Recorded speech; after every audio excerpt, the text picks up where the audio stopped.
We begin with a developing story out of St. Catherine. 3 people are confirmed dead after 9 were shot at a football match in Spring Village gutters. Commanding officer for the St. Catherine South Division, Senior Superintendent Christopher Phillips, gave TVJ News an update a short while ago. I can confirm that 9 persons were shot.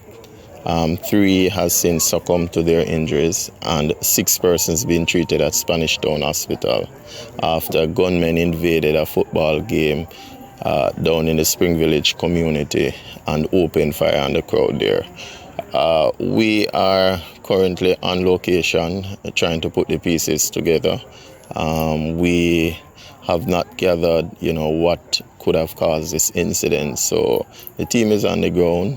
We have deployed some intel operatives to basically put the pieces together for us. But all I can say, this is a tragedy down here in Spring Village at this time. The community is in mourning. And we're now joined by head of the Constabulary Communications Unit, Senior Superintendent Stephanie Lindsay. SSP Lindsay, thanks for joining us. What more can you tell us about that shooting incident in St. Catherine? Well, I think SSP Phillips, in that clip that I listened to, he covered most of what transpired. I know I spoke with him a short while ago.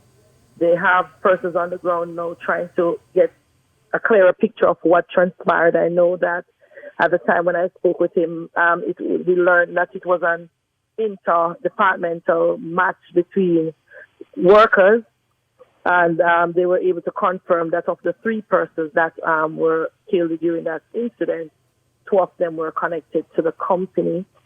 What they're picking up that maybe there was they targeted someone, but in the process they opened fire and shooting other persons. So they're on the ground.